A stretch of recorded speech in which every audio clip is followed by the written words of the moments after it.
We're here at what can considered to be the second act of the original Star Wars trilogy and is widely regarded as one of the best films of all time. So let's see how this story works and what's different from its predecessor.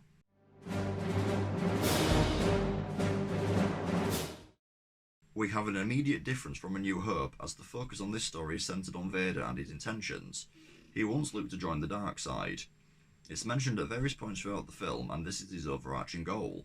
However, since Luke is training to become a Jedi, this is stopping Vader's efforts from trying to convert, spoiler alert, his son to join him as ruler of the galaxy. Will Vader be successful in converting his son to join the dark side once he's trained to become a Jedi? The focus on Vader and the dark side is also prevalent in the stakes. Externally, as we've pointed out, revolves around getting Luke to join the dark side. Internally, Luke has to deal with his feelings surrounding the dark side and the Force as a whole, and philosophically, the emphasis is on the power of the dark side and obeying the Sith's rules, not the Jedi's.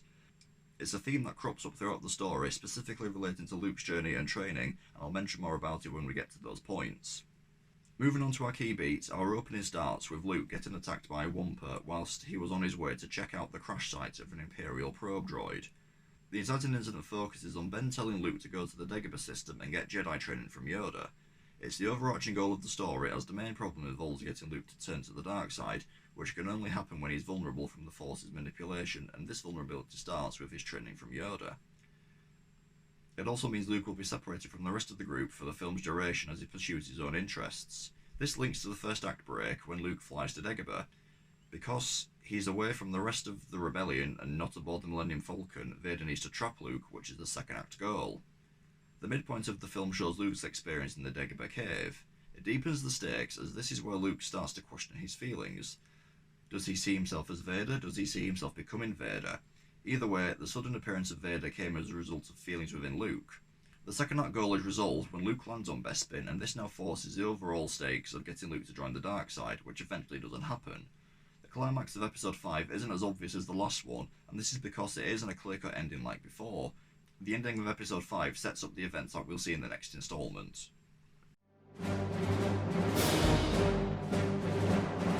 So after the opening, Han tells the rebel commander that he's leaving as he needs to pay off Jabba the Hutt.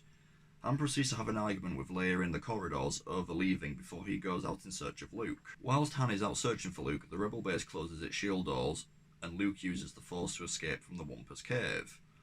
After he's collapsed outside the cave, Luke sees Ben's Force Ghost tell him to go to the Dagobah system before Han rescues Luke. It's the incited incident, as without it, Luke wouldn't be separated from the rest of the rebellion.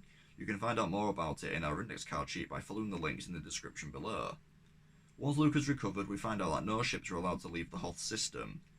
The rebel base discovers an Imperial probe droid spying on them. This leads to Vader setting course for the Hoth system. Whilst the rebellion is evacuating the base, they're preparing themselves for a ground assault involving Imperial walkers. During the ground assault, Luke is shot down. Imperial troops then enter the base, just as the shield generator is blown up. This means Han has to take Leia out to safety on the Millennium Falcon. After the successful escape, Luke sets off on his flight to Dagobah, and this brings us to the first act break and the start of the secondary goal of trapping Luke.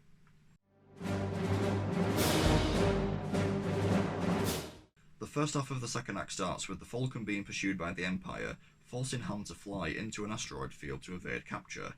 Meanwhile, Luke crash lands on Dagobah. Vader tells one of his admirals that he wants the Falcon and sends a search party into the asteroid field after them. Back on Dagobah, Luke meets Yoda and explains why he's there in the first place. Whilst repairing the Falcon, Han and Leia kiss. Vader then speaks to the Emperor, who mentions the threat Luke poses to the Empire. This is where Vader says about turning Luke to the dark side to use him as an ally.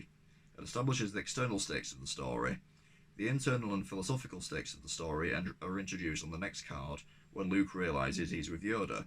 Luke's mini angry outburst forces Yoda to drop his playful appearance and refuses to train Luke, citing his anger issues.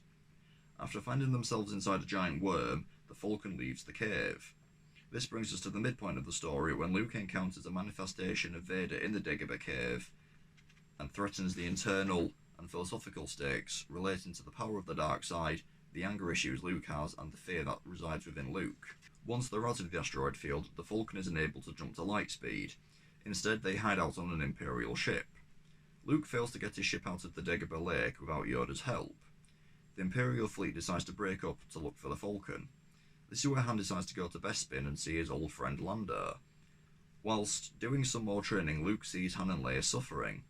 This is where Yoda tells Luke to stay and finish his training, as saving them will threaten everything that they fought for. On the flight to Bespin, there's issues getting permission to land. Luke decides to save Han and Leia. Ben and Yoda both mention how vulnerable Luke is and will become an agent of evil as he can't control the Force. This is an external threat, as Luke is open to being manipulated by the dark side of the Force. After realising that 3PO is missing, Han and Leia both say how they don't trust Lando. Lando tells Han about a deal he's made that will keep the Empire out of his business, which is the trap set by Vader and Boba Fett. Lando explains to Han and Leia that they're baiting the trap for Luke, and it's worked as Luke has landed on Bespin just as Han is taken out of the carbon freezing chamber and placed in another George Lucas franchise. It marks a successful revolution of the second act goal, as Luke has been led to Vader on Bespin, and this now forces Vader to turn Luke to the dark side.